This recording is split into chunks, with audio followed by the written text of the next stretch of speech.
Hello, everybody listening. This is Andrea, Henning, and Franciska Dekker. We are both managing partners with Tiara Leadership International. And this is our weekly talk on Friday that we want to share with you.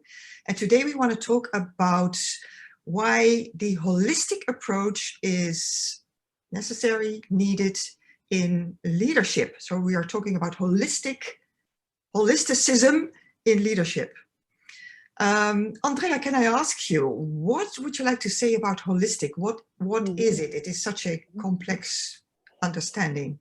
Yes, and it's a word that is around for quite some time. So it helps to just look back to a definition, and I want to read that to you guys. In philosophy, holistic means is characterized by the belief that the parts of something are intimately interconnected and explicable only by reference to the whole. It's a very condensed definition, but it's spot on. Like the parts of something are intimately interconnected and only explicable by reference to the whole. And I mean, we might know holistic from the medical vocabulary, and there it says, like, in the medicine, it's characterized by the treatment of the whole person, taking into account mental and social factors rather than just the symptoms of the disease. So these two things, the interconnectedness and the explicability by referencing to the whole, and not just treating the symptoms. So that would be a good start of holistic, so that we are at the same page here. Right, yes.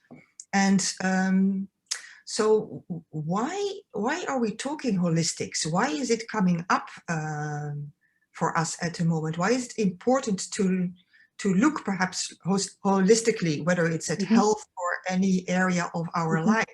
Yeah. So as I said, this concept is around for quite some time, and I've been an advocate from forever, I could say. My background is also in erosion control and irrigation. So from an ecological standpoint, it is we are so used to think in complex systems, in knowing that everything ties together with everything else. And when you influence one part, that it has an impact on the whole. So also taking the whole into account and what you want with the whole informs how you approach. And so in terms of interventions, for instance, we need to be aware that whenever we find a solution to something, that it might create a problem in the future. And especially a lot of us who are solution oriented, if you don't take that into account, the problems only become bigger and bigger and bigger.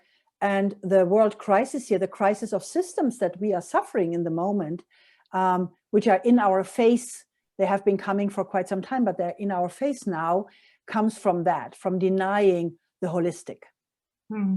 So we are actually invited or forced to now really embrace that the concept of, or the paradigm of holism, to see where to go from here. And because it's so complex and there's no experience or proven path on how to solve problems from here, we are all like looking in many directions, and we don't know actually where to start, from where to start, and from where to go. Yeah, exactly. What can we do in this time where we don't know where to start and where to go, because everything is connected to everything? Yeah. Is there a point where we can start?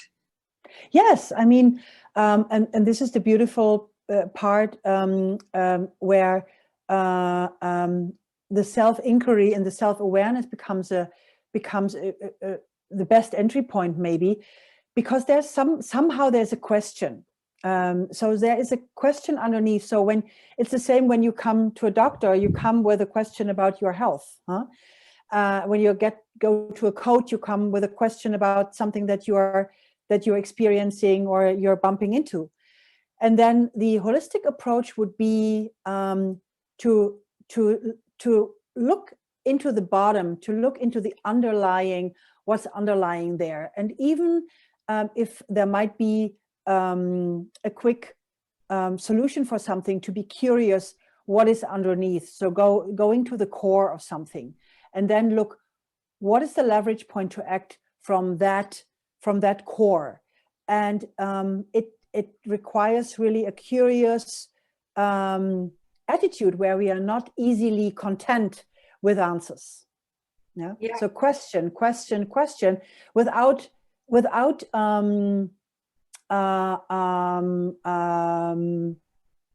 pushing against other opinions. It's just a critical attitude while being inclusive of all the perspectives.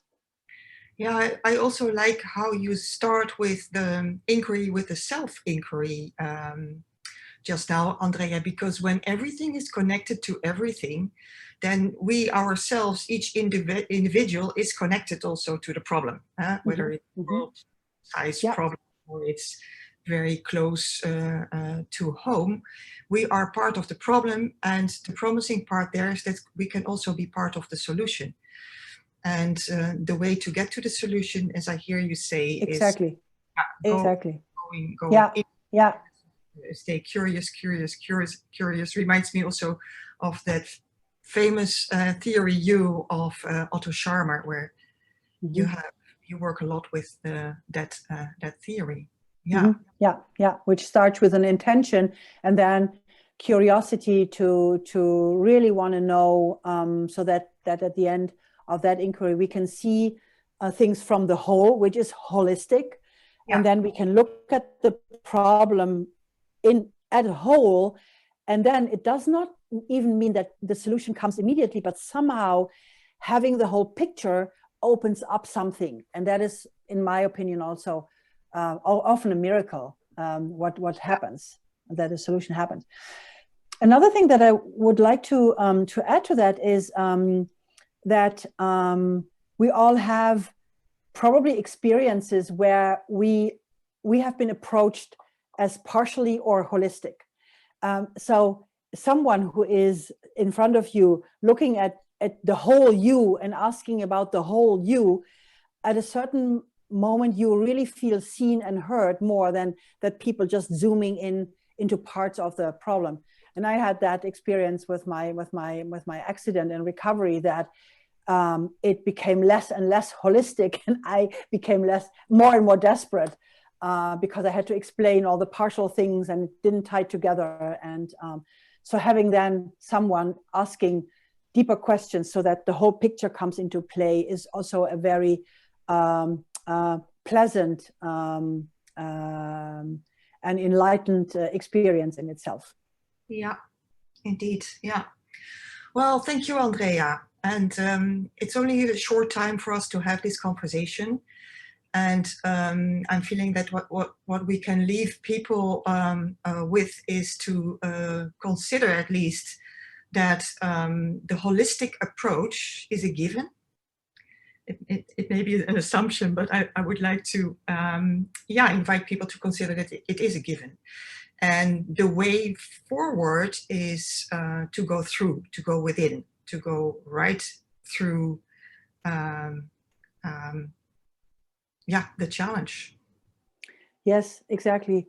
And for leaders, because of course leadership is what we are all about, and personal leadership, as leaders, to also to realize that you might only have a part of the view with your own values and your own perspective and your own background, that there's always more. So being curious beyond our own worldview is not so easy, but it can be an intention.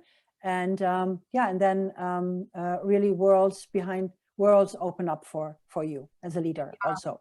Absolutely. I'm actually looking forward to the learning community that we are about to start. Yes. About leadership and the holistic perspective. Okay. Yes. Thanks, Andrea. Have Lovely rest of the evening, and for all of you who may be listening as well. And we'll be back next Friday. Thank you. Yes. Okay. Thank you.